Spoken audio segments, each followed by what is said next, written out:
Alors bonjour tout le monde, j'espère que vous allez bien et que vous avez passé un très bel été, que vous nous arrivez reposés et en grande forme. On entame aujourd'hui le début d'une nouvelle année scolaire et bien sûr, on vous la souhaite là, remplie de succès.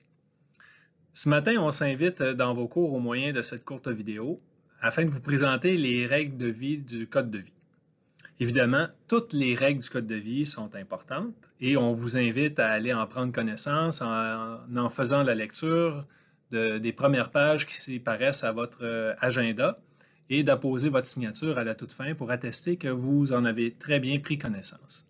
Mais ce matin, pour les raisons de temps, on va vous présenter les principales règles là, qui nous semblent importantes à respecter en ce début d'année pour s'assurer que Père Marquette demeure un milieu de vie agréable, et ce pour toute l'année. Avant d'aller plus loin, j'aimerais d'abord vous présenter l'ensemble de mon équipe de direction.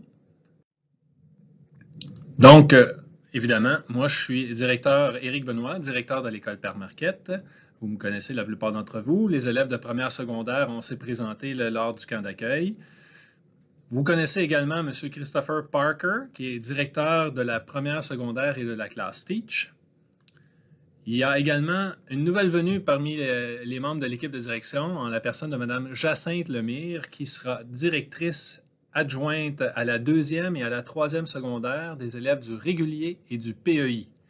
Donc, Mme Lemire fait son arrivée dans l'équipe et on est très heureux de la compter parmi nous. Vous connaissez également Mme Ingrid Cazot, qui est maintenant directrice adjointe en 4e secondaire et à l'organisation scolaire, ainsi que directrice adjointe de la classe hybride. Donc, Mme Cazot est une figure bien connue dans l'école et on a un grand plaisir à la retrouver. Et vous connaissez également Mme Ramiche, qui a fait son arrivée parmi nous l'année passée en janvier, en remplacement de Mme Gagnon, et qui sera directrice adjointe des élèves de 5e secondaire et des élèves de l'adaptation scolaire.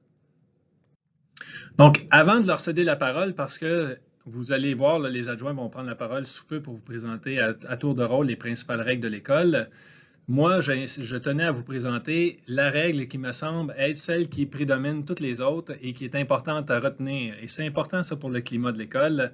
Et la règle est la suivante, c'est que tous les membres du personnel peuvent intervenir auprès de vous en tout temps et en tout lieu. Donc, il n'y a rien qui me choque le plus que d'entendre un intervenant venir me voir en disant « Écoutez, j'ai tenté de faire une intervention sur un élève et il a fait comme « T'es qui, toi? » Donc, ça, c'est une réponse qui est inacceptable à l'école Père Marquette. Aucun élève n'a le droit de répondre ça à un intervenant adulte parce que cette première règle-là que je vous présente et qui me tient à cœur, elle tient aussi à cœur à l'ensemble des intervenants de l'école. Et je la répète, tous les membres du personnel peuvent intervenir auprès de vous en tout temps et en tout lieu. Donc, je cède la parole à Mme Cazot pour la première règle suivante qu'on aimerait vous présenter et je vous souhaite une très, très belle année scolaire. Alors, poursuivons avec l'assiduité. Au niveau des absences, si vous savez que vous allez vous absenter, vous avez un rendez-vous chez le médecin ou autre, on vous demande d'avertir vos enseignants. Une fois que vous vous êtes absenté, vous êtes de retour à l'école, on vous demande de passer voir votre secrétaire, soit Jacqueline ou Sylvie, pour motiver votre absence. Vous pouvez y aller avant vos cours, avant la première période, donc entre 7h45 et 8h05, ou à la première pause, donc entre 9h25 et 9h40. On vous rappelle aussi, quand vous rentrez en classe, il va falloir montrer votre agenda avec votre étampe. Et bien sûr, on le rappelle souvent, si vous êtes absenté, il est important de communiquer avec un collègue de classe pour savoir ce que vous avez manqué, pour que vous puissiez justement rattraper le travail manqué. Donc, informez-vous de ce que vous avez manqué pendant votre absence.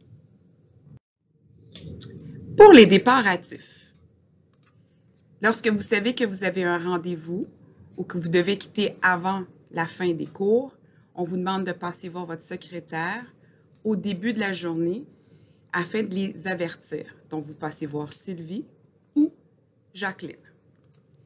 Et on vous rappelle, peu importe que votre retard soit motivé ou non motivé, vous devez absolument passer voir vos secrétaires et faire tamponner vos agendas et le présenter à votre enseignant en rentrant en classe. On poursuit maintenant avec le matériel. Si jamais il vous arrivait de perdre votre agenda ou votre carte étudiante, c'est très important de la faire remplacer. Vous devez vous rendre à la réception et payer le montant nécessaire pour en obtenir un nouveau ou une nouvelle.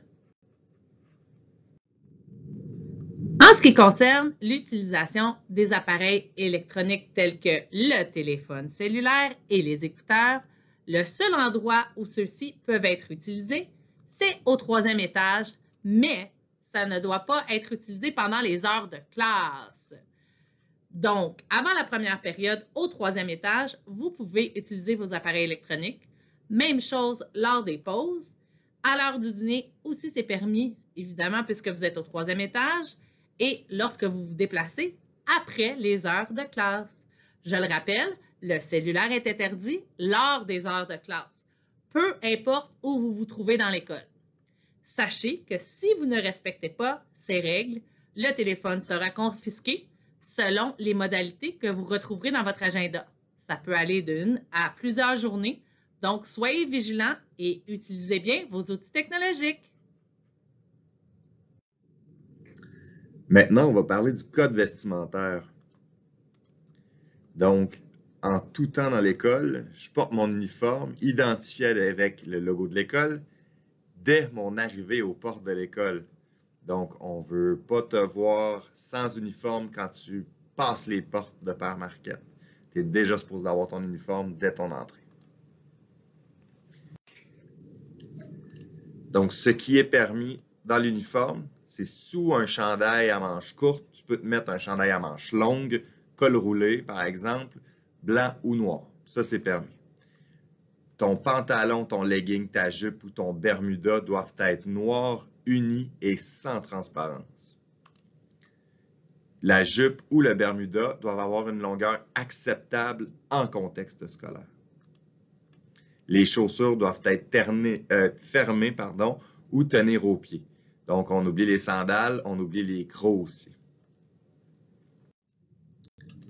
Ce qui n'est pas permis dans l'uniforme, les jeans noirs, délavés ou gris, les vêtements modifiés, les vêtements déchirés, noués ou troués, les couvre-chefs, les foulards, les bandeaux de style bandana et les camisoles.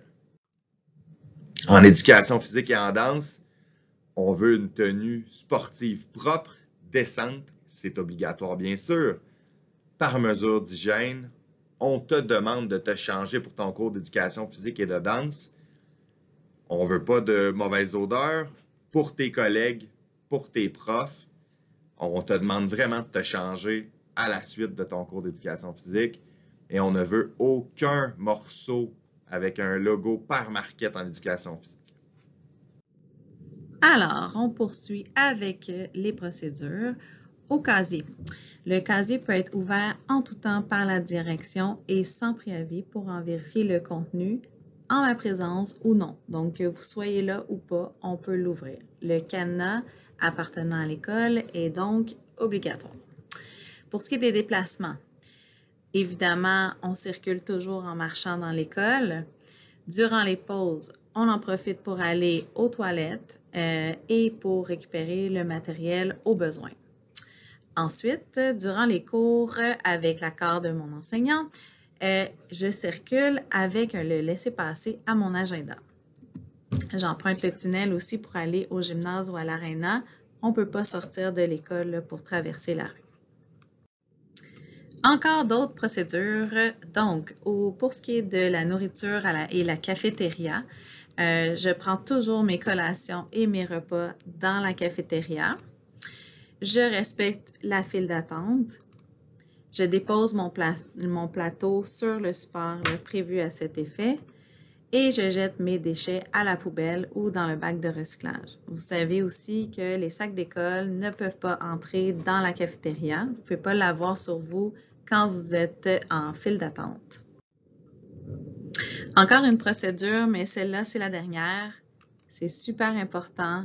On ne laisse entrer personne par les portes de secours, surtout pas des élèves qui proviennent d'autres écoles ou des gens qui n'appartiennent pas à Père Marquette. Donc, bien important, on ne fait entrer personne par les portes de secours. Donc, voilà, écoutez, ce qui résume l'essentiel des principales règles du Code de vie qu'on souhaite vous voir respecter. J'espère que ça a été très clair. Si vous avez besoin d'éléments de clarification, vous n'hésitez pas. Vous avez vu tout au long de la présentation vos différentes directions adjointes, donc il ne faut pas hésiter à aller les voir. Évidemment, tous les adultes de l'école sont également au courant de ces éléments-là. Donc, si vous avez un doute, une question de clarification, vous n'hésitez pas, je vous l'ai dit, tous les adultes de l'école peuvent intervenir auprès de vous en tout temps et en tout lieu. Donc, n'hésitez pas à aller les voir. Avec tous ces éléments-là clarifiés, écoutez, je vous souhaite une excellente rentrée à l'École Père Marquette, une très bonne année scolaire 2022-2023 et au plaisir de vous croiser dans les différents lieux de l'école. Bon succès tout le monde. Bye bye.